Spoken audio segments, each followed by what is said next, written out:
आता या शिवाच्या मंदिरापर्यंत आमचं आगमन झाले. या मंदिरात कोण आहे का पाहावं, नाहीतर खटकासाठी निघून जावं.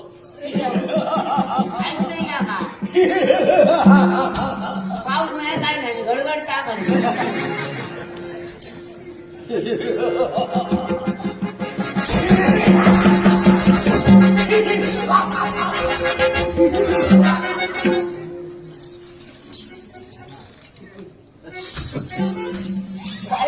जेव्हा माझं एक चित्र बघू चालला माझ्या नशिबात तू आता मला घाबरून रडू नका. मला काही मी उपद्रव करणार नाही. माझ्या बाबा तुका मी नाही मिळालंय समजलं. मग रडता का? रडते त्याचं कारण याला असं आहे. कोणतं कारण? होय. तुका बघलं माझ्या भावाची मग आठवण आमची तुझ्यासारखीच होते रे. नाक असाच होता, डोळे असेच होते, त्या कसेच होते. रडता का? माझ्या भावाक दडूतो आणि तुका काढूचो. माझ्या सांगत होय माझ्या भावाक दडूतो आणि तुका काढूचो.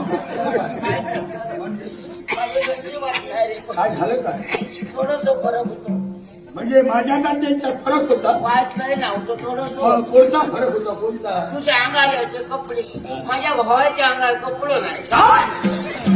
म्हणजे आपला नवरा कपडे परिधान करत नव्हता. म्हणजे पुढ्यात असं ना भावाच्या अंगावर कपडे नव्हतं म्हणजे माझं भाऊ काय नागलो नव्हतं. माझ्यावरचे कपडे नव्हते. म्हणजे असले कपडे नव्हते. नमस्कार मावशी, नमस्कार. बाबा मावशी मावशी म्हणची पुढे धावती तरी बदल माका सांग मग काय का घेता. मग मावशी मला सांगा, या शिवाच्या मंदिरात तुम्ही काय करता? अरे शिवाच्या मंदिरात किती दिवस मी ठरवलंय शिवाची भक्ती करूची म्हणा. आज येईल उद्या येईल म्हणता म्हणता आज येऊ ग तू येतो. म्हणजे या शिवाची भक्ती करावी म्हणून या मंदिरात तू त्याच्यासाठी दिलं. ही भक्ती बंद करायला. मला सांगा, या शिवाची तुम्ही भक्ती करता कशासाठी?